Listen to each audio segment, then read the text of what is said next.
Nincsen hova esnem. Így elmondom, hogy kicsit félek, hogy esetleg kicserélték a macskáim. Azóta kivárom, hogy lesz-e még egy kísértetem. Hol vacsoráljak, ez mégis egy szegény ország. Miért maradok? Kivárom, hogy legyen ez egyszer egy utolsó beigli, egy nyugalmazási beiglizés, és elmehessek triciklizni egy kisvárosba. De kivárom, hogy leülhessen a magyar télapó, leülhető, hogyha megengedik a metrón a fiatalok. A Mari néni egyszer szeretne házi buliban inni. Egy kicsit várom, hogy minden gyerekre villámokat szórjon, és hogy a virslimet ő is bemárcsolt egy kis lisztbe.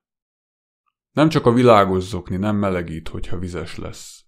Ha én pitty lennék, az egy madár. A majmok talán a simogatást is szeretik. De az emberek tompák, ha megybefőtt rakják az ujjaik. Egy tetoválás sem a magyarok tarkóján van, mert az nem lenne már észszerű.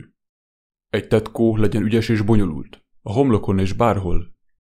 Köldökön, meg lábujjon, meg szemen is egyre több van. Kevés a jó versem. Amikor a gondolatokat leírom, akkor egyszer se írkálok valós kismacskákról, vagy valakinek a fókájáról.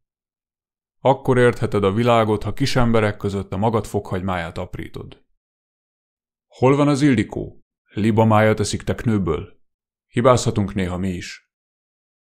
Az a gond, hogy a kocsmárosnál aludni azért eléggé nehéz, hogyha van egy kézi meccs a tévében. De úgyis minden 40 fogan besárgulhat, és a földre is kerülhet. Akkor vegyél kőlevest, ha furcsán főzöl, és a makaróni az nem megy. Egy cincérnek mi értelme fölöltöznie meg levetkőznie? Amikor egy csibe gitározik, vegyetek füldugót. Ha meg egy párduc ugrik és a közelében ülnétek, húzzátok össze magatokat. Azért ne hozd át a feleségedet, hogy a vasalót levizelje. Amúgy a fejem az egy kis csótánynak az otthonává vált. Odaadjuk magányos lakásunk kakaóért. Ennyit megér, kakaó és ukrán kaviár. Fölvághatjuk a fánkot is, de előtte rejtsétek el a malacunkat. Ha előrepül egy tyúk, azt is vacsorázhatunk. Előre szólok, hogy mi a lépcsőn szexelünk. Mi a marharépa? A marharépa. A marharépa egy zöldség. Amatőr megszólalásai helyett változzon Hermelinné.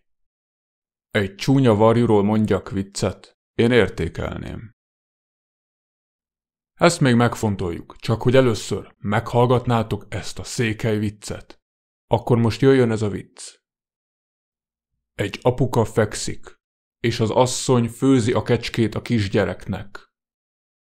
És az apuka odakint a kocsiába ül, és a bokájára esik a szíve. Az a vicc félre sikerült. Ha majd a műsor után munkákat keresek, és nem akarok kedvesnek tűnni, akkor elmesélem. Hülyék vagyunk, ha vásárlunk még döglött tehenet. Öttusázni nem lehet, ha zsebre teszel egy űrhajót. Ha kemény, azt élvezzétek. Ha paprikátok van, megromolhat. Ha kell egy új állat, akkor törvényt is lehet módosítani. Minden csirke lehet magos, és minden mag lehetne csirkéből. Mindegy, hogy szotyi vagy kaviár, mogyoró vagy mandula, a csirkék új neve magos szárny.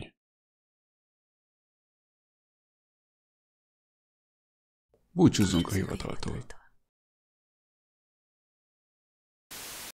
Mindenki számolja meg a heréit.